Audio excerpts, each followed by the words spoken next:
Thanks for staying with us. Tamil Nadu boasts of having the lowest rates of dropouts in the primary and upper primary schools in the country and remains unchanged, leaving the government to think of a resolution soon enough. At a tender age of 14, Gokul left school to take up work at a mechanic shop. His family needed money and he has been supporting them for the last 4 years. படிக்கிறதுக்கு விருப்பம் இல்லை அதனால நான் வேலைக்கு வந்தேன் வருமானத்தை சம்பள காசை வீட்டில் கொடுக்குறேன் வீட்டில் 3 பேர் இருக்காங்க சம்பளம் சம்பாதிச்சா தான் அங்கே வீட்டுக்கு சாப்பாடுங்க. Gokul left school when he was in class 9.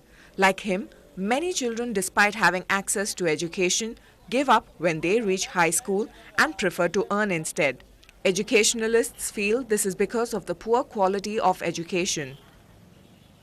Primary dropouts very small and high and middle school dropouts are still reasonably stagnant. Practice was basically that they were just passing them one after the other. So children actually go through 5 years, 7 years of school almost without learning very much. I mean, they are going to school but they're not learning to even read or do arithmetic.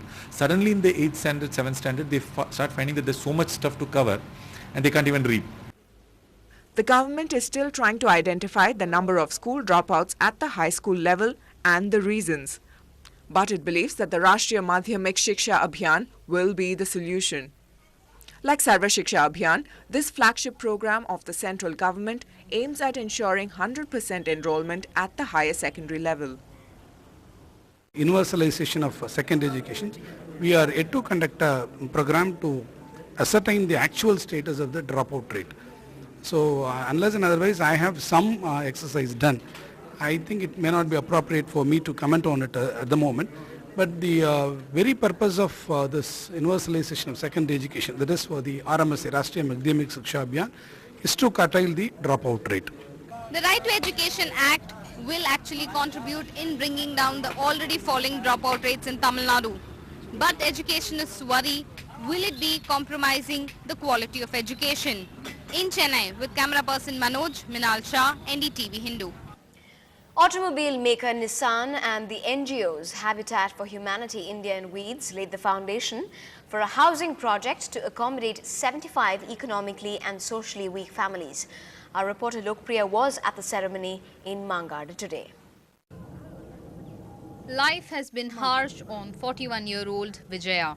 This daily wage labourer is the only breadwinner of her family. Living under a thatched roof, she has been dreaming of a house built with brick and concrete. A housing project by Nissan and Habitat for Humanity India and Mangadu has turned that dream real for Vijaya. கல் சவுறு வச்சு வீடு கட்டுறாங்க நம்ம கொஞ்சம் சந்தோஷமாக இருக்கலாம் அந்த மழை பெஞ்சா ஈரம் எங்கேயும் ஓட முடியாது எங்கேயும் போகிறதில்ல நம்ம வீட்டோட நம்ம இருக்கலாம்ன்ற நம்ம குழந்தை குட்டிங்களோட வீட்டோட இருக்கலான்ற ஒரு சந்தோஷம் இப்போ தான் எங்களுக்கு ஏற்பட்டுச்சு. Building homes, transforming communities and changing lives. This is the motto that brought together Nissan and Habitat. Not just houses but even financial services are on offer. Employees of Nissan Motors will also volunteer in the actual construction of the houses. Make a contribution to the community and the society to provide better the lives for the people who've got socially, financially less fortunate. The houses will be built with an average plinth area of 275 square feet with a hall, a room and a toilet. The project is expected to be completed by March 2011. And if we have a roof over a person, they're able to dream about the future. And not just the building that we are giving, but the homes, the environment that we want to provide, so that we can talk about livelihood, we can talk about surrounding hygiene. The project has clearly brought happiness to a group of families which would soon move into their dream houses. With camera person Srinivas and reporter Lokpriya, Minal Shah, NDTV-Hindu. For the first time since his resignation as Deputy Foreign Minister over the IPL gate, Shashi Tharoor visited his home state Kerala today. Tharoor was cheered by a large number of supporters while his opponents raised slogans demanding his resignation as MP. Tharoor was happy with the support he continued to get after allegations against him in the IPL controversy. Tharoor insisted that he had done nothing wrong and that he was sure no one would believe the allegations made about his role in the IPL-related controversy.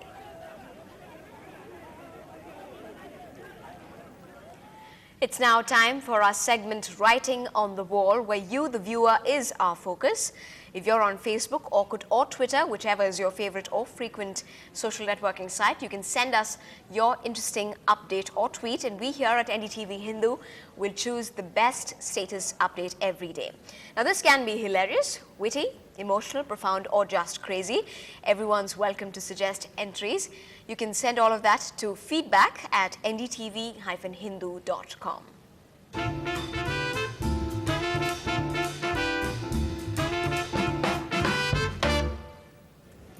And today we've picked Mahesh Selvaraj's update. He says and he wishes the Master Blaster Sachin Tendulkar on his birthday. His status message reads, "Even a desert storm could not stop him from taking India to the final of 1998 in Sharjah versus Australia. His magical bat has entertained us for the last 20 years and fortunately it continues to do so. The crowd's adulation is independent of the venue he plays, be it Mumbai or Melbourne. He's still cheered with the same intensity. Wish the Superman Sachin Tendulkar a very happy birthday. Long live the king," he says. Now, you can also join us, Ndtv-Hindu, on Facebook on our account. You can become a fan, become a part of our group, scribble on our wall or just poke us. We'd love to meet you on that platform as well.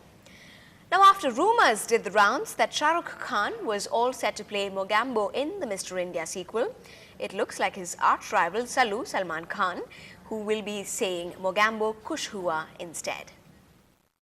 एक बार जो मैंने commitment कर दी, उसके बाद तो मैं खुद की भी नहीं सुनता. And now, if rumors are to be believed, Salman has made what could be one of the biggest commitments of his career, taking on the role Amrish Puri made famous. Yes, in the much anticipated sequel to Mr. India, Salman is said to be playing the mighty Mogambo.